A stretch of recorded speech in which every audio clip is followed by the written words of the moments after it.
everyone, in today's how-to video I'm going to introduce the new Metallic Alchemy range by the Artisan Company and show you the basics of mixing it to create your own metallic finish. So the Artisan Company Metallic Alchemy range comes as a two-part system.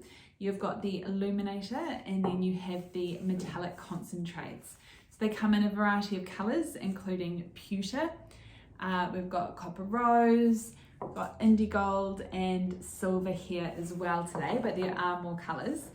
And what you do is you mix the Illuminator, which is your base, with your metallic concentrate of choice, and you can make it as dense or as strong as you like, or make it weaker for more of a glaze finish.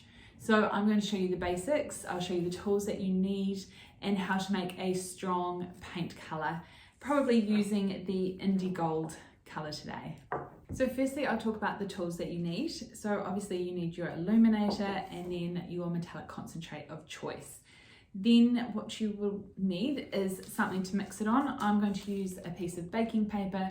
You can also use a glass beaker or glass petri dish. You'll want your little measuring spoon so that you know how much you've used, a stirring stick, and then to brush on, I've got my trusty Spalter brush to give a lovely smooth, flawless finish. Okay, to start, I have my bit of baking paper. I'm just going to open up my Illuminator here and give it a good stir and then decant some onto my baking paper. So you can see it is quite liquidy, so you don't need to use too much. I'm just, for a sample, just going to pop a little bit on.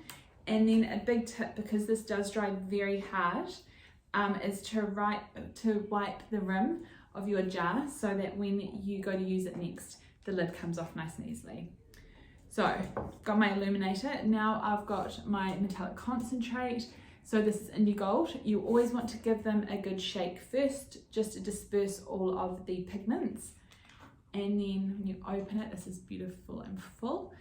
And then you just want to use your measuring spoons just so you know approximately how much you've done.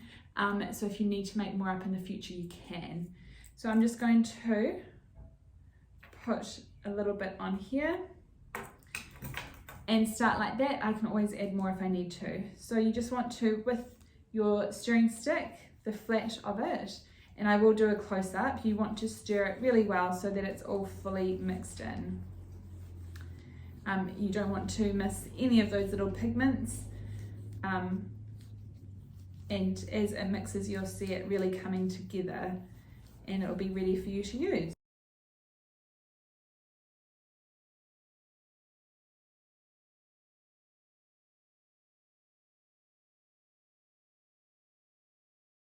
So the Metallic Alchemy range is designed to work perfectly with our premium chalk paint, but it can also go over raw wood, which is what I'm going to show you today. So I'm fully mixed in, I've got my Spalter brush and I'm just going to load it up with a decent amount of paint and just brush on in one direction for a beautiful, smooth and flawless finish. And as you can see, it just gives the most amazing metallic paint finish.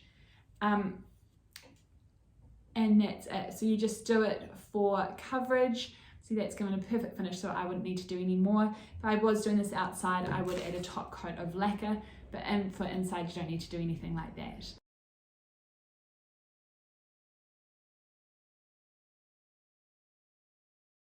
Using the Metallic Alchemy range by the Artisan Company is as easy as that. Mixing your Illuminator with your chosen metallic concentrate. You can blend two concentrates together if you want, you know, using the silver or the gold, with the gold I mean, to make a champagne gold. You can make it nice and strong like this for a full paint finish, or you can have it with less pigment and more Illuminator for more of a subtle glaze. You can layer them, especially putting a full pigmented one on the base and then doing a layer of a glaze on top can look amazing. Have a good play. If you ever have any questions, please ask. Our biggest tips with it, as I said, is to wipe the rim when you have decanted your Illuminator to make it easy to reopen it. It is a really strong, it hardens right off, so it's a good idea to do that. Use your measuring tools with your pigment so you know approximately how much you've used. Make a note of it if in case you need to make more. If you have leftovers, you can store them for a little bit. Use the smallest jar possible because you don't want to get too much oxygen into it. But between, like for a day or two, that'll be perfectly fine.